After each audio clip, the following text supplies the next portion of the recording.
Bulletin में सबसे पहले आपको बताएं कि दुनिया भर में क्या फिर लॉकडाउन लगने जा रहा है। क्या पहले से जारी वैक्सीन नए वायरस के लिए मौसर होंगी या नहीं। अफ्रीकी किस्म ने आलमी बिरादरी को शदीद परेशानी में मुब्तला कर दिया। एहतियात और हिफाजती इकदाम उठाए जाने लगे। अफ्रीका से नीदरलैंड आने वाले सैकड़ों मुसाफिरों में कोरोना की तशख़ीस हुई है। बरतानिया में ओमिक्रॉन की तस्दीक के बाद हलचल मच गई है।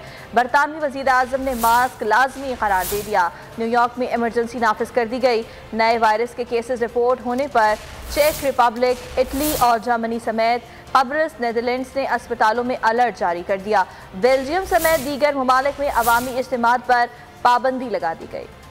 क्या दुनिया फिर लॉकडाउन होने जा रही है। कोरोना के नए अफ्रीकी वेरिएंट ने खतरे की घंटी बजा दी। बरतानिया में ओमिक्रॉन के 2 केसेस सामने आने के बाद अफ्रीकी ममालिक की परवाज़ों पर पाबंदी लग गई।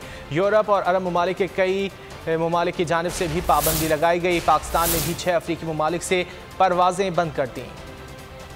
हुकूमत की जानिब से कोरोना पाबंदियों के खिलाफ लाखों ऑस्ट्रेलवी शहरी सड़कों पर निकल आए। बड़ी रैली में एहतजाजी मुजाहरे का अलग अंदाज। कोई हाथों में बैनर्स लेकर मुतालिबात के हक में नारे लगाता रहा तो किसी ने गुलकारी के जौहर दिखाकर हुकूमत के खिलाफ एहतजाज किया। कोरोना वायरस के नए वेरिएंट ने खेल को भी मुतासर करना शुरू कर दिया। जिम्बाब्वे में होने वाला women cricket world cup qualifying रोक दिया गया है। जनूबी अफ्रीका और नीदरलैंड्स के दरमियान 3 वनडे मैचेस की सीरीज भी मनसूख। जनूबी अफ्रीका में खेले जाने वाले रग्बी क्लब मैचेस समेत दीगर सरगर्मियों पर भी पाबंदियां आयद करने का फैसला कर लिया गया। और उम्रा ज़ायरीन के लिए खुशखबरी है। बुजुर्गों और बच्चों को उम्रा की इजाज़त दे दी गई। इंतज़ामिया ने उम्रे के लिए वैक्सीनेशन को लाजमी करार दे दिया। 50 साल से ज़ायद उम्र के अफराद, 12 साल के बच्चे और माजूर अफराद को परमिट जारी किया जाएगा। मस्जिदुल हराम और उम्रा ज़ायरीन को बेहतर सहूलियात फराहम की जा रही हैं।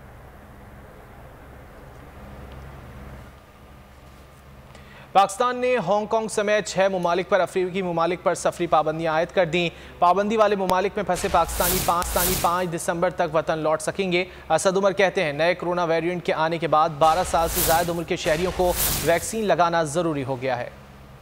अफ्रीका में कोरोना वायरस की नई किस्म सामने आने के बाद NCOC का अहम फैसला 6 ममालिक पर सफरी पाबंदी आयद कर दी। यहाँ रहने वाले हमवतनों को वापसी के लिए 5 दिसंबर तक की मोहलत दे दी। सी लिस्ट के ममालिक में शामिल दीगर ममालिक के साथ बोट्सवान, एस्वाटिनी, लेसोथो से पाकिस्तान सफर करने वाले पाकिस्तानी शहरियों को इमरजेंसी की सूरत में ही आने की इजाजत होगी।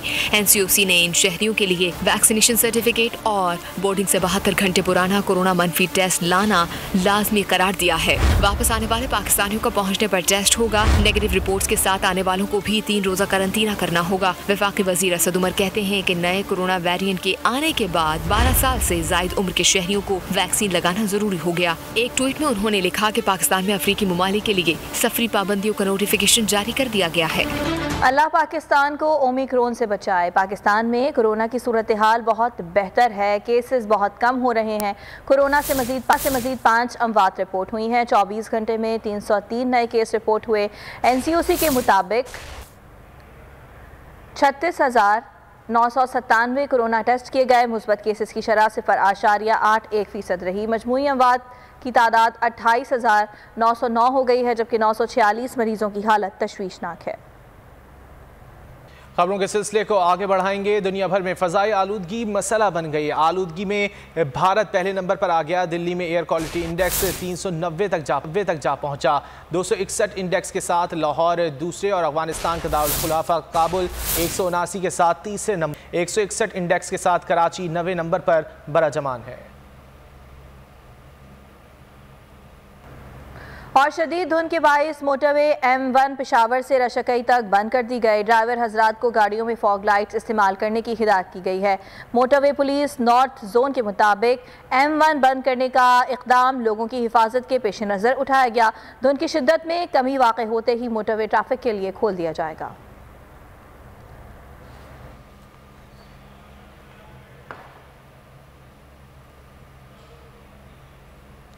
कराची सुपर हाईवे पर रेस्टोरेंट बड़े हादसे से बच गया। रात गए आग लग गई। होटल में लगने वाली आग पर काबू पा लिया गया। एक फायर टेंडर ने इमदादी कार्रवाई में हिस्सा लिया। हुक्काम के मुताबिक मुलाजमीन ने आग से बचने के लिए लगाई जाने वाली आग ने रेस्टोरेंट को लपेट में लिया।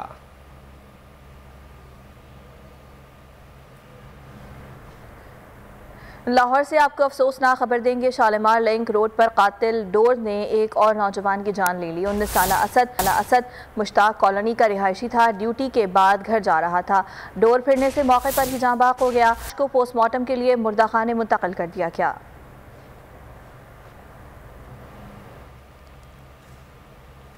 आगे बढ़ते हैं। नस्ला टावर को मिसमार करने की रफ्तार बढ़ा दी गई। इमारत की ऊपरी मंजिल पर भारी मशीनरी पहुंचा दी गई, जबकि अफरादी कुव्वत भी बढ़ गई। टावर की बेशतर खिड़कियां और दरवाजे निकाल लिए गए। SBCA का कहना है कि टावर गिराने में 15 से 20। नस्ला टावर आहिस्ता आहिस्ता मलबे में तब्दील। इमारत को गिराने का अमल तेज। कराची में शारा फैसल पर वाक़ नस्ला टावर को गिराने के लिए क्रेन के जरिए हैवी मशीनरी बलाई मंजिल पर पहुंचा दी गई। दूसरी जानिब मजदूर हथौड़ों, गैस कटर और दीगर औजारों की मदद से दीवारें तोड़ने में मसरूफ। खिड़कियां दरवाजे निकाले जाने लगे। एहतिजाज से निमटने के लिए पुलिस की नफरी बढ़ा दी गई। असिस्टेंट कमिश्नर फिरोजाबाद ने नस्ला टावर का दौरा किया और मिसमारी के काम का जायजा लिया। Deputy director Sindh building control authority ने कहा कि इमारत गिराने का 5 से 10% काम मुकम्मल हो चुका। इसी रफ्तार से काम हुआ तो 15 से 20 दिन लगेंगे। सुप्रीम कोर्ट के अहकामात पर गुलशन इकबाल में तिजोरी हाइट्स पर भी इन्हिदामी ऑपरेशन जारी है। अदालत ने नस्ला टावर और तिजोरी हाइट्स के हवाले से तहरीरी फैसला जारी किया, जिसमें तिजोरी हाइट्स का मलबा उठाने के लिए 20 दिन की मोहलत दी गई है। और सियासी जमातों की नस्ला टावर मुतासरीन से इज़हार यकजहती। सईद गनी कहते हैं, मुझे लटका दें। नस्ला का मसला इंसानी नुक्ता नज़र से देखें। नस्ला टावर के 44 ख़ानदानों का क्या कसूर है? फारूक सत्तार बोले, सरकारी दस्तावेजात की हैसियत नहीं तो निकाहनामे भी चैलेंज हो सकते हैं। फैसल सब्जवारी का कहना था कि वज़ीर दाखिला की इजाज़त के बगैर पुलिस का लाठी चार्ज मुमकिन नहीं।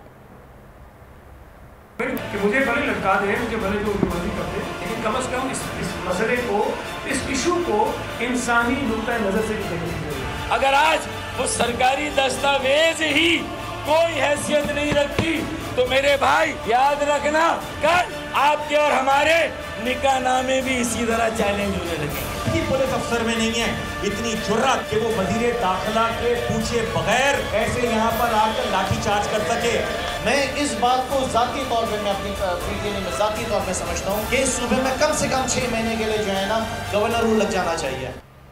नस्ला के मसले पर ताजिर बिरादरी इकट्ठी हो गई। चेयरमैन आबाद मोहसिन शेखानी बोले, एक इदारा बना दें जो मंजूरी दे। आज भी 700 इमारतें बन रही हैं, कोई नहीं पूछ रहा। इन हालात में काम नहीं कर सकते। सदर कराची चेंबर मोहम्मद इदरीस मेमन का कहना था कि माल दिए बिना कराची में कोई काम नहीं हो सकता। चेयरमैन FPCCI नासिर हयात ने कहा, इमारत की मंजूरी देने वाला आज़ाद घूम रहा है, ये कैसा इंसाफ है? क्या इदारों की कोई जिम्मेदारी नहीं है? कौन है? हमने एक इश्तिहार दिया अखबार में और हमने ये डिमांड दी कि खुदारा कोई एक इदारा ऐसा बना दे, वो सुप्रीम कोर्ट बना दे, ताकि एक NOC लेने के बाद कोई दूसरा इदारा तंग ना करे, ताकि कोई इदारा इन्वॉल्व ना हो, लोगों को एतमाद हो। उन इदारों के खिलाफ कार्रवाई होनी चाहिए ताकि इंसाफ नजर आए और आइंदा का लाए अमल भी हमें बताया जाए कि हम किससे अप्रूवल लें, जो इनकी नज़र में, जो सुप्रीम कोर्ट की नज़र में कानूनी हो। क्योंकि हम तो आज फिर चले जाएंगे उन्हीं लोगों से, सारी अप्रूवल प्लान लोगों की जमा है, तो वही अप्रूवल है हमने लेनी है, उन्हीं से लेनी है और फिर उसे गैर कानूनी करके गिरा दिया जाएगा। कराची में मस्मार की जाने वाली इमारत नस्ला टावर के अतराफ 4 अफराद के जमा होने पर पाबंदी आयद कर दी गई। डिप्टी कमिश्नर ईस्ट ने नोटिफिकेशन जारी कर दिया। एहतियाती रुकावटें अबूर करने पर भी पाबंदी होगी। अहकामात की खिलाफ वर्जी करने वालों के खिलाफ दफ़ा 144 के तहत कार्रवाई की जाएगी। पाबंदी का इतलाक नस्ला टावर मुकम्मल मस्मार होने तक बरकरार रहेगा।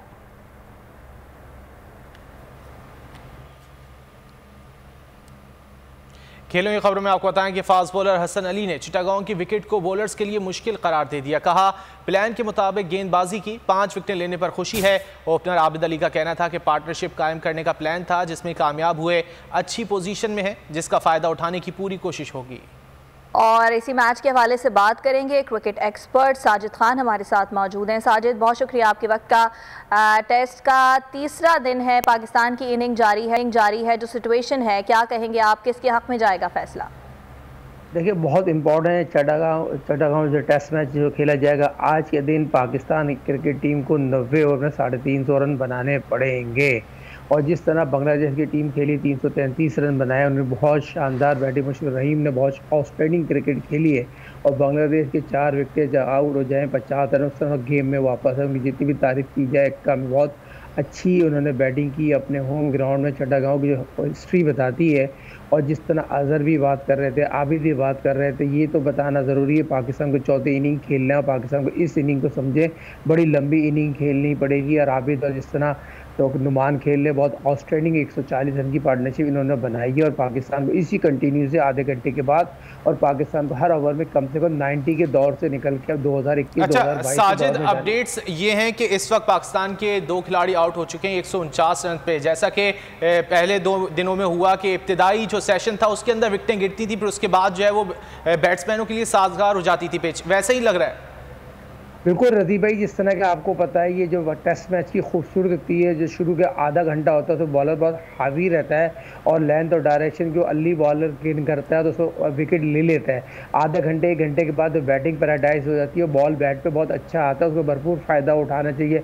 और पाकिस्तान के बाद यकीनी तौर पर फवाद आलम मौजूद है, कप्तान बाबर आजम है, रिजवान है, और दोनों ऑलराउंडर अजहर की बात करें, फ़हीम की बात करें, बहुत शानदार पाकिस्तान की बैटिंग मौजूद है। मगर पाकिस्तान को ये मंजर रखना चाहिए, पाकिस्तान को लंबी इनिंग खेलनी पड़ेगी और चौथी इनिंग अगर खुदा ना खास्ता पाकिस्तान का खेल गई तो पाकिस्तान को मुश्किलात होगी और यह ना पाकिस्तान को टेस्ट मैच बचाना मुश्किल हो जाए। जिस तरह अली 2 विकेटें गिर जाएँ तो अली खुदा ना खास्ता और विकेटें ना गिरें और पाकिस्तान को कम से कम इस मैच में बहुत आउटस्टैंडिंग बैटिंग करनी पड़ेगी, क्योंकि चौथी इनिंग में इस मैच की जो पिच की देखते हुए, जो सूरत को देखते हुए बॉल बहुत ज़्यादा नीचे रहेगा और पाकिस्तान के बैट्समैनों को बहुत मुश्किलात सामने आएगी। जिस तरह के आपने देखा उस तरह की साजिद ने उस तरह की बॉलिंग नहीं की है, जिस तरह नुमान की बात करें उस तरह की बॉलिंग की, फ़हीम की बात की जाए कि हसन की बात, उन्होंने आउटस्टैंडिंग बॉलिंग की, उन्होंने 5 विकेट हासिल किए। मगर पाकिस्तान अंडर प्रेशर ना है, पाकिस्तान की बाल अभी भी बहुत। साजिद, अब स्पिनर्स को भी मदद मिलना शुरू हो जाएगी पिच से, 30 दिन की पिच है, टर्न मजीद आ जाएगा। पाकिस्तानी स्पिनर्स को तो इतना टर्न नहीं मिला। बिल्कुल, पाकिस्तानी स्पिनर उस तरह बॉलिंग नहीं की, खुला मेरिट का कत्ल किया गया, देखा जाए बहुत ज़ाती की साजिद को खिलाया गया, साजिद ने उस तरह की बॉलिंग की जिस तरह की करना चाहिए। नुमान पे हम बहुत इंतजार कर रहे थे, नुमान को बॉलिंग करना चाहिए था, मगर जाहिद जो पाकिस्तान के मोस्ट टैलेंटेड राइटर में उसको नहीं खिलाया, उसको टीम में नहीं रखा। तो ये चीज़ें नज़र आती हैं रज़ी भाई, इसमें ये कहना ज़रूरी है उस्मान कादिर को आप खिला सकते हैं, राइट ऑफ लेग्स में कमी यहाँ बहुत ज़्यादा महसूस हो रही है। मगर बार पाकिस्तान की इस चट्टागांव टेस्ट मैच में बात करते हैं, बहुत इंपॉर्टेंट है पाकिस्तान को इस मैच में, खासतौर पर इस इनिंग में बहुत इंपॉर्टेंट, पाकिस्तान को बड़ी लंबी इनिंग खेलनी पड़ेगी। अगर मैं कहता हूँ कि 100 रन को पाकिस्तान ऊपर ले जाए, 100 रन की लीड देते तो पाकिस्तान गेम में वापस आ सकता है। मगर बांग्लादेश की टीम की ग्रिप अभी बहुत ज़्यादा मजबूत है। पाकिस्तान ने दोनों ओपनर बहुत अच्छा खेले थे, मगर पाकिस्तान के रीढ़ की हड्डी की बात कीजिए बाबर आजम रिजवान पे बहुत ज़्यादा टीम इंतजार करती है और यकीनी तौर पर टीम डिपेंड भी करती है। चट्टागांव टेस्ट मैच यादगार बना सकते हैं बाबर अपनी बैटिंग की सलाहियत से, और फॉरवर्ड लीडिंग जो हमेशा मशहूर है कप्तानी का, मैं समझता हूँ करना चाहिए इनको। साजिद, बहुत शुक्रिया, आपने वक्त निकाला हमसे। सब्सक्राइब करें और बेल दबाएं ताकि कोई खबर रह न जाए।